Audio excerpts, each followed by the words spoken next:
Welcome to Texans on Tap, episode 18. I'm Brandon Strange alongside Charlie Palillo and Josh Jordan. Follow them on X at Palillo, at JoshJordan975. Jack Brame is producing behind the scenes. To support this channel, all you have to do is hit like. That's it. It's pretty simple. The Cardinals snapped a 6-game losing streak on Sunday, beating Atlanta in Arizona. The Texans find themselves 5.5-point favorites at home. Whoa. Man, it doesn't take long for it to turn around in the NFL. Uh, I guess now we're talking about what's your concern level for a letdown following an emotional win in Cincinnati for the Texans? Yeah, the Texans aren't accomplished enough yet, but there's that human nature component. Well, D'Amico Ryans maybe can mention one word, Carolina. It's not long ago that CJ Stroud threw for 140 yards for the game, and the Texans capitulated, the only win yet this season for the Panthers. Now here comes Arizona. It probably helps the Texans that Arizona is off a win. Maybe not so helpful to the Texans that Kyler Murray returned. Now, he can be mistake prone. He's probably feeling his oats after leading a game winning drive himself in his return, but Arizona just does get a little jolt of energy from it. The carrot dangling is obvious. The Texans beat the Arizona Cardinals. They are playing for first place when Jacksonville comes here a week from Sunday, right? I will risk presuming the Jaguars are going to beat Tennessee this week. Well, that has Jacksonville 7-3. The Texans beat the Cardinals. They are 6-4, one game back of Jacksonville. You beat the Jaguars at NRG Stadium. You're tied, and you seize the tiebreaker by beating them twice. Well, all that goes off the table if the Texans somehow curl up and die or lay another giant egg at home against Arizona. To rule it out happening would be silly. Certainly, if the Texans themselves are thinking, it's Arizona, they're 2-8. We've now risen above the possibility of losing there. It would be shame on them. Man, not all that long ago, this game loomed as the possibility of J.J. Watt and DeAndre Hopkins returning to play at NRG Stadium. Well, it won't be about, I guess I shouldn't call it silly sideshows if that had come to pass, but it would have been exponentially more interesting than the actual game last year if it had happened with the Texans. If they'd returned this year, it would have been a juicy subplot. But the Texans now are in the business of actually winning football games and trying to fry real fish as opposed to welcoming guys back with video tributes. I think this game shouldn't catch them by surprise very much, and mostly because Kyler Murray's back. So you can't just, well, it's the Cardinals, we'll roll over them. Kyler Murray's back. James Conner's also back too. He's a good, really good running back. So I think that'll have their attention. Like, these guys are going to be able to score some points. As I look at the numbers with my bookie, this is the second highest point total of the slate for next week. They're expecting 47.5 points in this game. So Vegas thinks we're going to see a lot of scoring, and that doesn't surprise me. I think Kyler Murray's going to have some success.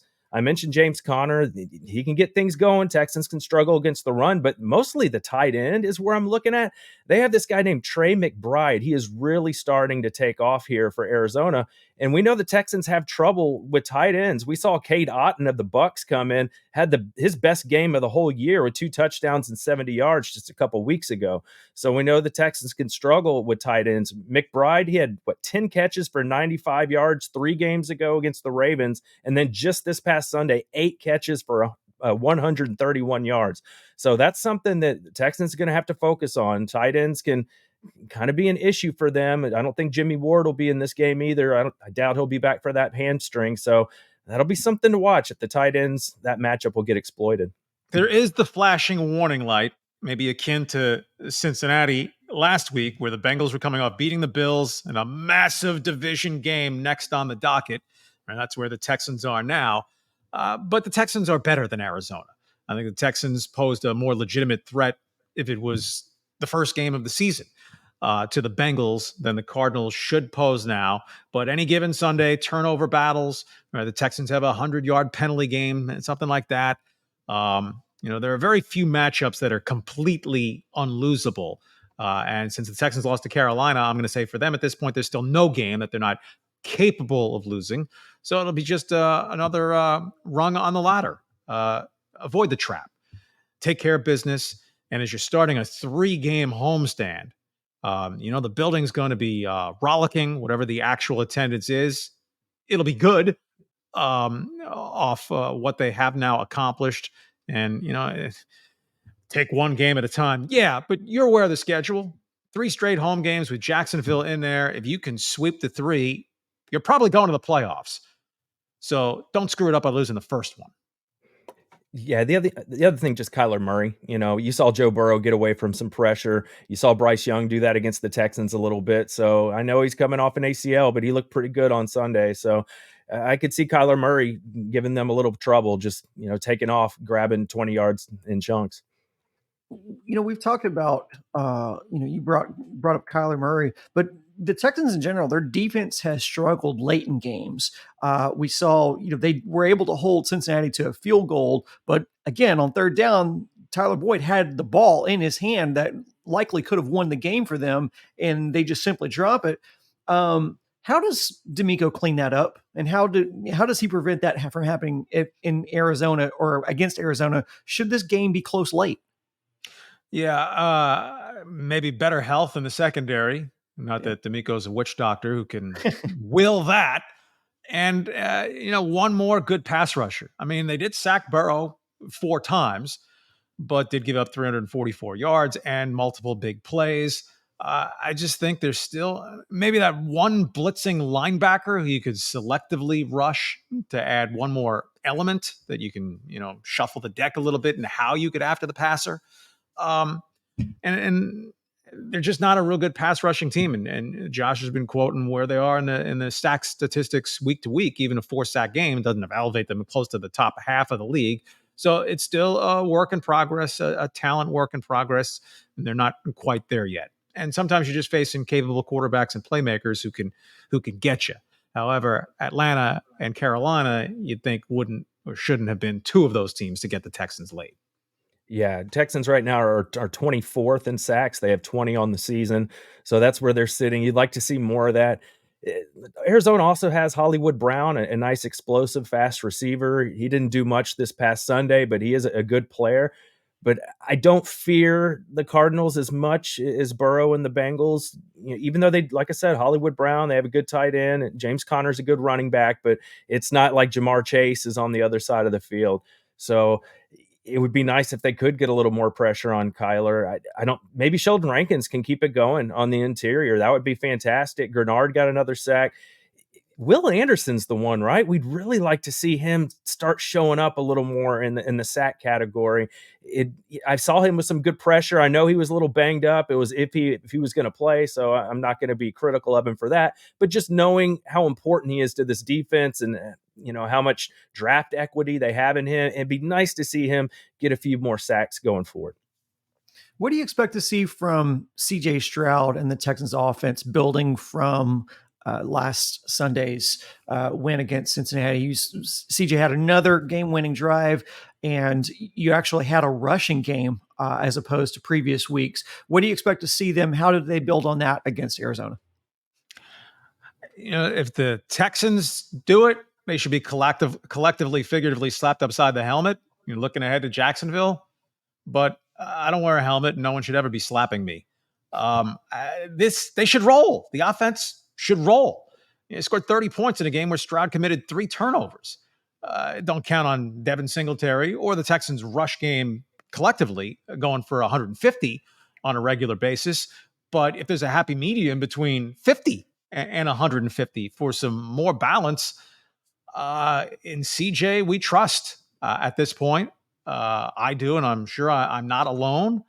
So unless they have a letdown or do self-destructive things, I mean, they're coming off 39 and 30. Why shouldn't they score 30 at home against an Arizona team that's not good? Yeah, I'm with you there. When looking at Arizona, it's kind of tricky, right? Because the offensive stats, you can just kind of throw them out because they have a new quarterback now. Kyler Murray's back and James Conner's back. And so, but with defense, I think we can look at some of those. And what I'm noticing here is rushing yards against per game. Arizona's 28th. They're giving up about 134 yards per game rushing. So perhaps this is another opportunity for Singletary to have another nice game. Sacks, they're 9th. They have 28th on the season. So they can't get off after your passer a little bit. CJ will have to keep that in mind. As far as total yards per game, they're giving up about 342, which is 22nd in the league. So, bottom third there basically. So yeah, there's going to be some opportunity for points. That's why Vegas has the total where they do. But yeah, I wouldn't be surprised if they try and go back a little more to Singletary here and see if they can keep that run game going.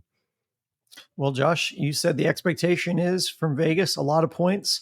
So, guys, how many points on each column does that line up to? It's prediction time. So, give me your prediction for the final score here. My two biggest concerns from a Texans angle, and it's Texans on tap, so that should be the angle, I suppose. One, the human nature that the players can all talk it, and the coaches can preach it. Focus this game. Jacksonville game doesn't mean anything if we don't win this game. But there's still that, oh boy, what an opportunity is knocking when the Jaguars come to town. Secondly, the last time it seemed so obvious that the Texans should win was at Carolina. Well, I'll risk spitting into the wind on this. I think it's going to be fairly easy. Texans 34, Cardinals 20. Bring on the Jags. I'll go 27-21 Texans. Nice. Instinctually, I want to click and that's the bottom line sounder, but that's a different podcast, which you can also listen to that podcast as well. The three of us do the Stone Cold Stroh's podcast, which will be breaking down the Joe Espada hire. So go find us on that podcast if you haven't already, because that's going to be it for this episode of Texans on Tap. We'll be back next week to recap this game, hopefully talk about another Texans win. Man, that would be super exciting. And hopefully that is the case. They should, as Charlie said. Guys, thanks so much for listening to us week after week. Talk to you soon. Go Texans.